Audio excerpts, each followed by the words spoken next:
Right, everybody, the US stock market is down big time today. It's tumbling. The S&P was at one point down close to 3%. The Nasdaq was at one point down more than 3.5%. So we are seeing a lot of red today. And I'm just going to share a couple of thoughts on what's going on here and how I'm going to position my portfolio going forward. So without further ado, let's get started.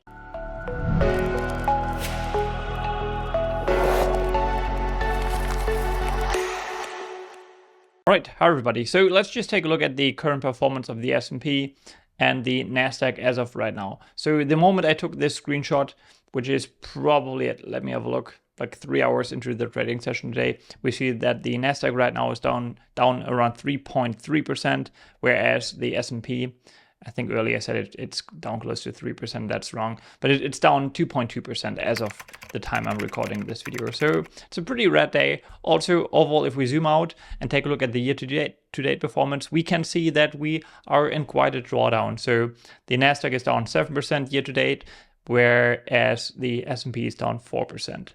Which, again, if you put it into the broader context, is not that big of a thing. It's more of a correction, but it remains to be seen whether this will be more of a permanent correction that will continue to accelerate maybe even in the coming days, or whether we're going to see a pretty quick reversal. And then have some thoughts on that, which I will get to in a moment.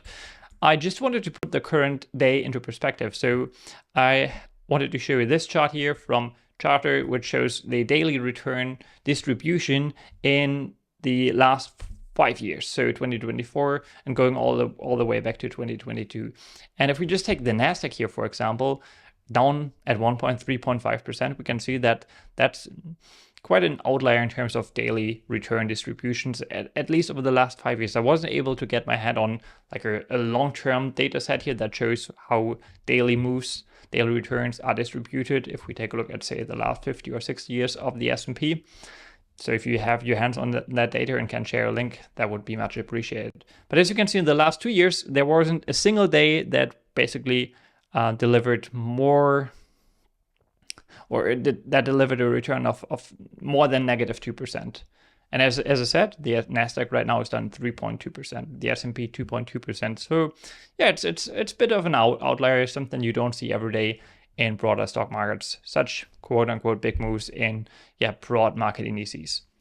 If we just take a look at the heat map of today, again, this was taken just a moment before I hit the record button on my camera, we see a lot of red. However, I think what's also important to point out, so I titled this slide here, the big rotation. So two things. First of all, I think we see a rotation out of US markets, and I'll get to that in a moment because I have prepared a CNBC clip that I want to comment on in a moment. But I think we are not only seeing a rotation out of the US and maybe into more emerging markets, into Europe, into China, into the UK, but also out of big tech. So if you take a closer look here, you see that primarily the big tech names, the names that carry the most weight in the S&P and the Nasdaq, of course, as well, those are the big losers today. So we have Microsoft down 3%, Apple down 5.5%, Nvidia down 4%, Google down 4.4%, Meta down almost 5%. So those are the big losers today.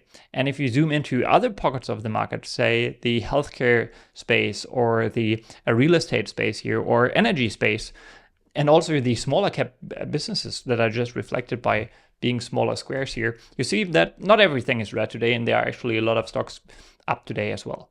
So why is all of this happening? Well, I guess it's quite clear that the swiftness and the aggressiveness of the Trump administration and the way they want to move things forward for the US, that is catching a lot of investors off guard here. And Trump himself even said in an interview the other day that he expects there to be a transition period where, well, not everything may go as smoothly as you would maybe hope for. Have a contraction in the first quarter. Look, I know that you inherited a mess, and you said that the other night. I've only been here. But are you expecting a recession this year? I hate to predict things like that. There is a period of transition because what we're doing is very big. We're bringing wealth back to America. That's a big thing. And there are always periods of, it takes a little time. It takes a little time.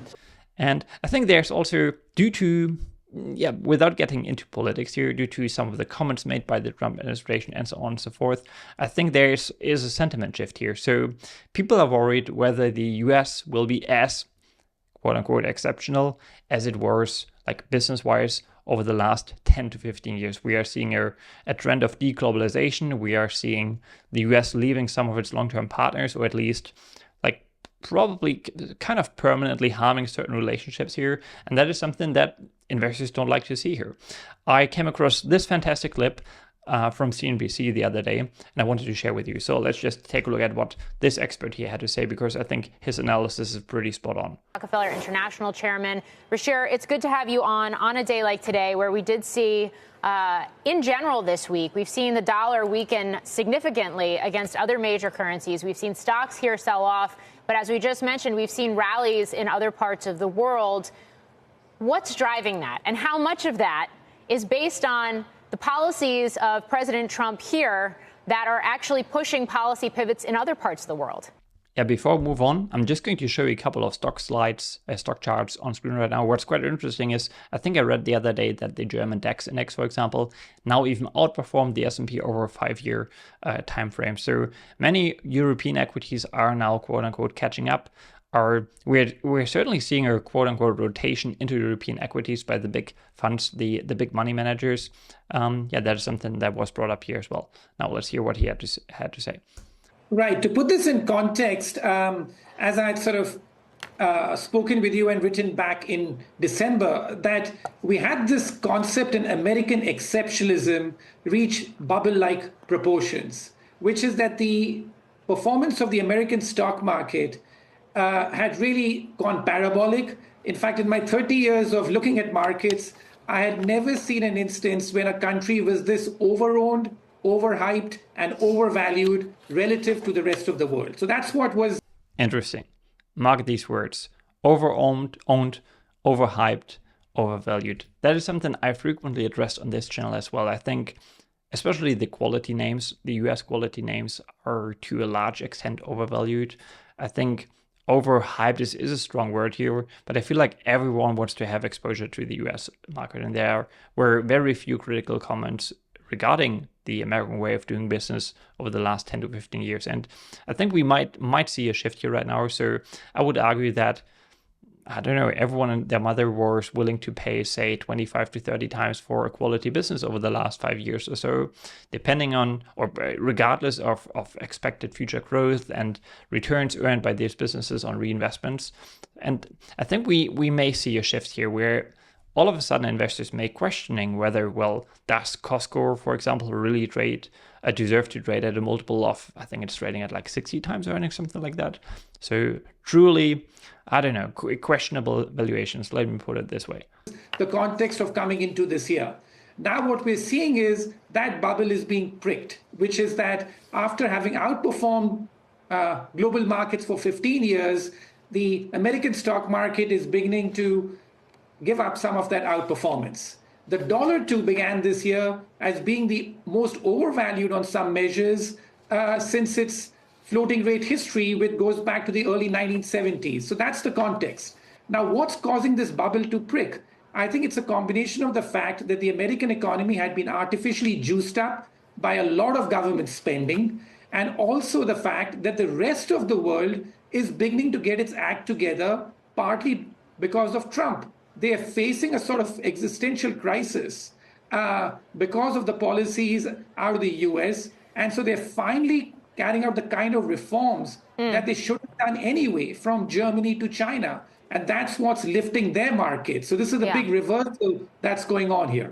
By the way, let me just put out that I tweeted something similar the other day. So I basically tweeted, and I'm paraphrasing here, that I asked a question. What if the mega movement, so Make America Great Again, if that goal of Donald Trump actually has an effect that is not intended, that all of a sudden Europe, as the expert here highlighted, all of a sudden is forced to get their things together to finally start,